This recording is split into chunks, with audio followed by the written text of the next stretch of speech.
Et d'habitude, je ne fais pas comme ça. Je laisse venir, mais hier, je l'ai préparé parce que je ne peux pas déborder. Voilà, laisser prendre la parole. Alors voilà, le Seigneur m'a mis à cœur de vous apporter mon témoignage. Je ne suis pas née dans une famille chrétienne. Je n'avais jamais lu la Bible, donc je ne pouvais pas savoir. Mais j'ai fait des fouilles archéologiques depuis, et je sais dans ma vie que Dieu était présent, même si moi je ne savais pas. Je vais être en bonne santé jusqu'à l'âge de 30 ans, puis elle va se détériorer. Une maladie auto-immune, le corps fabrique des anticorps qui détruisent la fonction entre le nerf et le muscle. On a beaucoup de muscles dans le corps. Pour manger, pour parler, pour rire, pour voir, pour prendre, pour marcher, pour respirer, pour avaler. Et tout ça, ça avait perdu leur fonction. Quand un malheureux crie, l'Éternel l'entend et le délivre de toutes ses détresses. Psaume 34, 6. Étant diminué considérablement, ne pouvant plus m'occuper de mes enfants, j'ai crié à Dieu. Si tu existes, fais quelque chose pour moi. Les premiers symptômes datent de mai 1987, avec la diplopie, jusqu'à atteindre tous les muscles. Et c'est en novembre 1988 que je serai hospitalisée.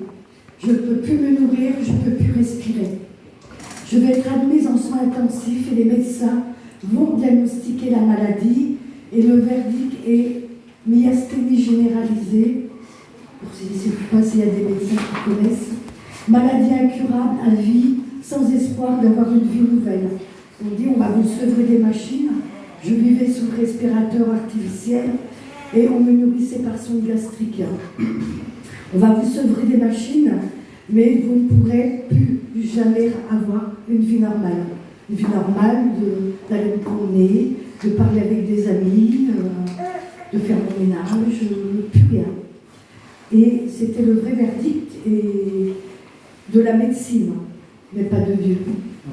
Un an plus tard, nous allons déménager dans le Lot-et-Garonne, on habite en Seine-et-Marne, dans un petit village où nous resterons 30 ans avant d'arriver ici il y a 3 ans. Et là, dans ce village, il y a une personne qui va me donner une Bible. Et c'est avec un réel bonheur que cette Bible, je l'ai prise. Parce que quand on s'est mariés tous les deux, on avait 19 et 22 ans, et j'ai demandé au curé, est-ce que vous avez une Bible à me donner? Et le curé m'a répondu, si j'en trouve une, je vous en donnerai une, mais je l'ai donnée. Et c'est cette dame, 19, 30 ans, faites le compte, qui m'a donné cette Bible. Je passais mes journées entières au lit, Christian travaillait toute la journée, les enfants à l'école. Ils avaient à peu près une dizaine d'années. Et donc, je ne pouvais même pas aller aux toilettes toute seule, j'avais toujours peur de tomber. Parce que ce n'est pas une paralysie totale, c'est un affaiblissement des muscles. Donc, je passais mes journées au lit. Et avec cette Bible, que j'ai eue dans les mains, tout est clair pour moi. Je ne vous invente rien. Parce que le Seigneur, il a une mémoire extraordinaire, et puis il me rappelle les choses. Quand j'ai eu cette Bible dans les mains, couchée, je lui ai dit, maintenant que moi je lis cette Bible, parce que je l'ai lu il y a longtemps, et moi je voudrais la lire. Mais tu vois, je peux lire 2 lignes, 3 lignes, puis les muscles des yeux ne fonctionnent plus, fatigue, les paupières tombent, ou alors c'est la diplopie. Mais moi je veux la lire. Puis voilà. Puis le lendemain, tous les jours, j'ouvrais ma Bible, je lisais 2 lignes, je ne voyais plus. J'attendais que ça revienne, puis je relisais encore un petit peu. Mais le lendemain, après avoir dit ça au Seigneur, j'ai pu lire des pages entières, et j'ai tout de suite compris que le Seigneur avait mis sa main et avait fait quelque chose.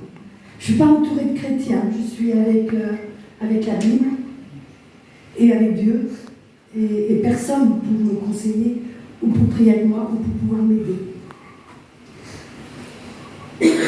En parallèle, l'ennemi faisait son œuvre pour que j'arrête de lire et de croire. Parce que je lisais, je croyais, puisque j'ai demandé à Dieu de m'enseigner. Parce que je lisais, j'ouvrais la Bible, je ne comprenais rien du tout. C'est pas évident, l'homme animal ne peut pas comprendre les choses de Dieu. Il lui faut l'Esprit de Dieu. Et j'ai lu dans la Bible que si tu demandes le Saint-Esprit, le Seigneur le donne. Alors j'ai dit, je veux quoi. Enseigne-moi. Et j'avais des versets, je lisais, sans chercher à comprendre. Et j'avais des versets comme ça qui me sautaient, qui devenaient vivants dans la Bible. Jésus est Dieu, il est Fils de Dieu. Ça, c'est quand même quelque chose que j'ai eu, une révélation du Seigneur. Mais cet ennemi qui faisait son œuvre, je ne vais pas vous raconter comment, mais il a tellement fini par me dire, j'ai dit, mais c'est pas possible, si Dieu existait, ça n'existerait pas ça. Pas par rapport à ce que moi je vivais, mais à ce que quelqu'un d'autre avait vécu. Et je dis, mais c'est pas possible. C'est pas possible que Dieu existe. Alors j'ai pris ma Bible, je l'ai rangée dans le tiroir, et puis je dis, j'arrête. J'arrête là, puis c'est tout. Et je pense que c'est la nuit suivante, ça n'a pas mis longtemps, je dormais, c'était en plein été, la fenêtre était ouverte, et je me suis réveillée en pleine nuit, tout doucement, et j'ai vu arriver un ange au pied de mon lit, tenait un livre dans la main, il a regardé le livre, il m'a regardé, j'ai bien observé, et puis il est reparti par la fenêtre, il est reparti. J'ai pas eu peur, rien. Et le lendemain matin, j'ai été à mon tiroir, à ma commode, j'ai ressorti la Bible et j'ai continué de la lire. J'avais commencé par le Nouveau Testament, par l'évangile de Jean, où vraiment c'est l'évangile de l'amour. Et c'est cet amour de Jésus, cette personne de Jésus qui m'a attirée. Mais après, je suis partie dans la loi. Et que les commandements, les ordonnances de Dieu, tout ça. Et là, j'ai dit, premier, non. Deuxième, non. Troisième, non. Et j'étais convaincue de péché en lisant la loi. Et je vivais dans le péché, mais ça ne me prenait pas la tête jusqu'à présent. Mais là, j'ai dit, en plus, cette maladie m'emmenait à la mort, puisque les médecins m'ont dit, on ne pourra pas vous laisser le traitement à vie. Et voilà, j'avais un petit laps de temps selon eux. Et je disais, mais je vais rencontrer Dieu. Et là, j'en ai pas l'âge.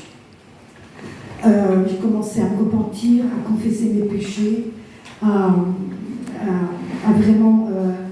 Dieu faisait ce travail en moi, de conviction de péché. C'était l'Esprit de Dieu, c'est écrit dans la Bible. C'est lui qui convainc de péché, de justice et de jugement. Et puis Romains 3,23, c'était ce verset après. Tous ont péché et sont privés de la gloire de Dieu. Donc j'étais pas une exception. On est tous égaux à ce niveau-là. Donc, ça m'a rassuré quelque part. Et j'ai dit, bon, on est tous privés de la gloire. Au jardin d'Éden, la gloire de Dieu semblait allée de l'homme. Et là, j'étais convaincue dans mon cœur que j'avais péché. Et j'ai confessé de ma bouche à Dieu. Et aujourd'hui, je peux vous dire que je sais que Christ est mort pour mes péchés et qu'il est ma justice. Amen. Dieu m'a revêtu de la justice de Christ. Il a été pleinement satisfait du sacrifice de son Fils pour moi et je l'ai accepté dans mon cœur. La loi a été donnée par Moïse, la grâce et la vérité sont venues par Jésus-Christ. Le verset qu'il m'a donné hier, que je vous parle, c'était qu'on ne trouve chez toi personne qui fasse passer son fils ou sa fille par le feu, personne qui exerce le métier de devin, d'astrologue, d'augure, de sorcier, de magicien, personne qui consulte les esprits ou les spirites, personne qui interroge les morts. En effet, celui qui fait cela fait horreur à l'Éternel. Alors, ma liste est longue là, pour moi. Il y a eu un avortement dans ma vie.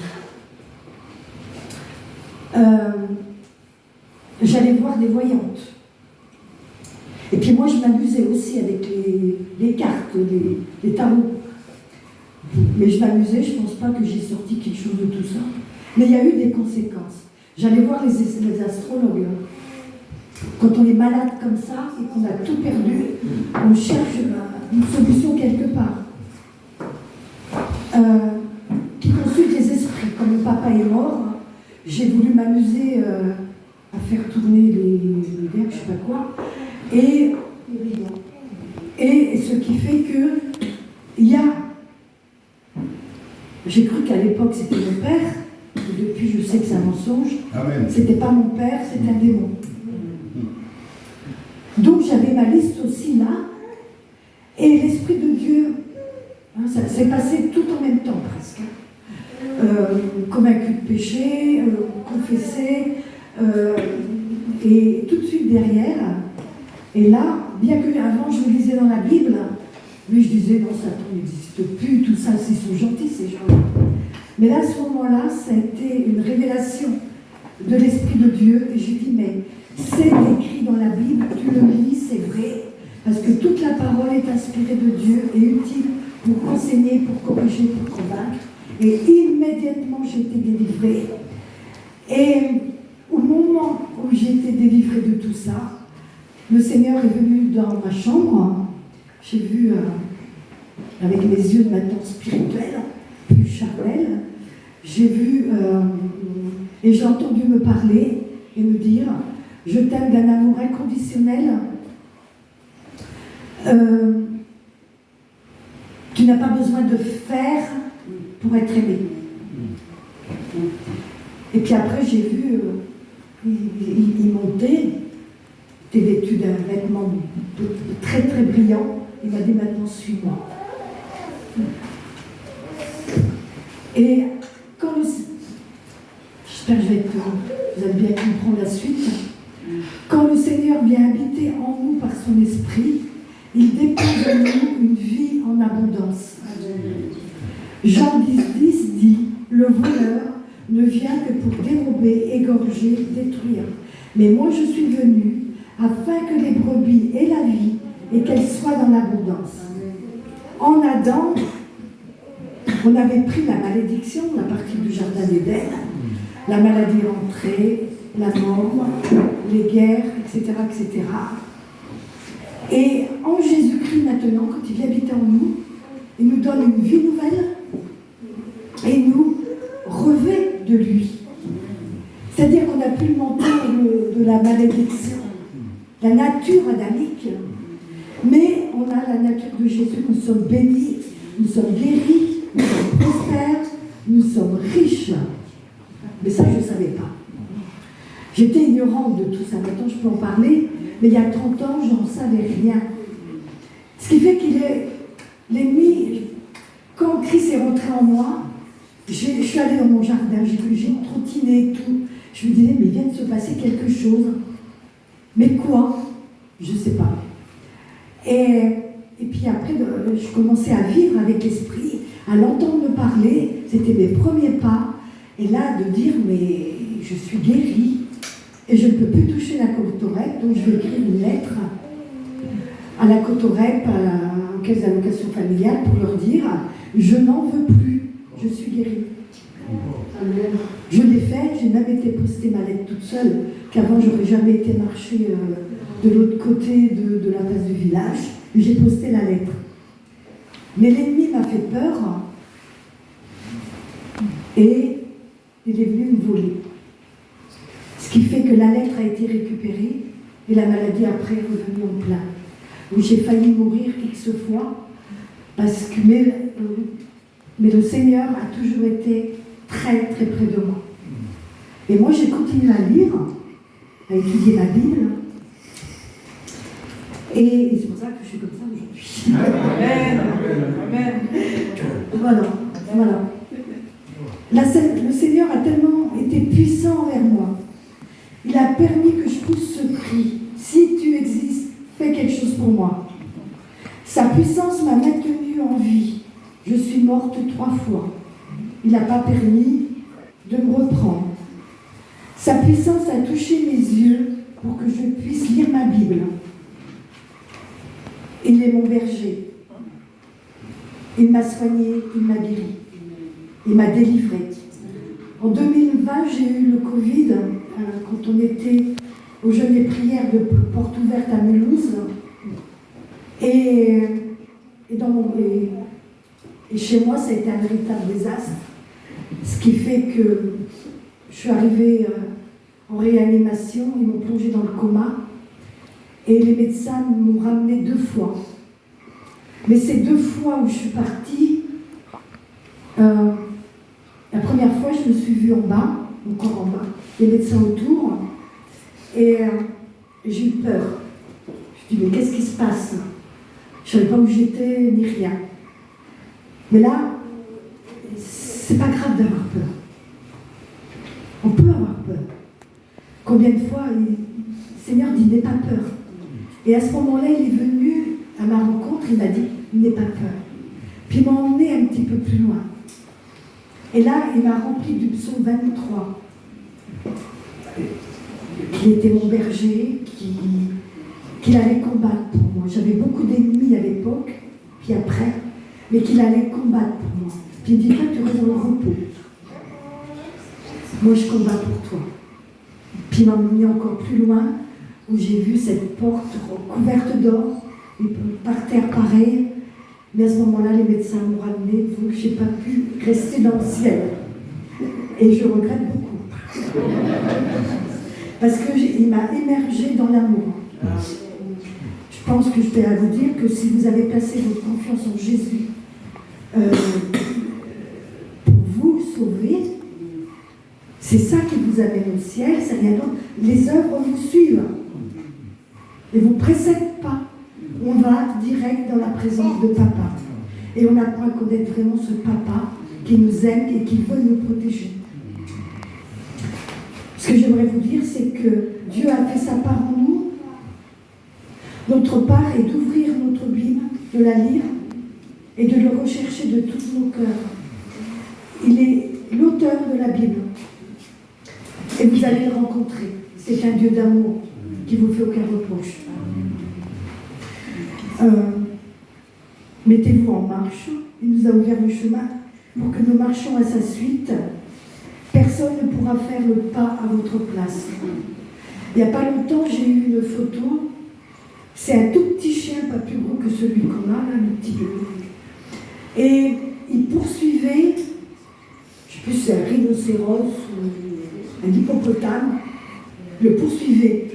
Et l'hippopotame, il courait, le petit chien était derrière. Puis après, on passe le micro au petit chien, on dit, mais qu'est-ce qui s'est passé? Il répond, j'ai lu la Bible et j'ai cru. Le diable nous poursuit au début, parce qu'on est ignorant de qui on est, de l'autorité qu'on a. Il nous poursuit. Comme il a poursuivi Pharaon, le peuple qui est sorti d'Israël. Mais si vous vous nourrissez de la Bible, de ce que Christ a fait pour vous, c'est vous qui allez le poursuivre. Amen.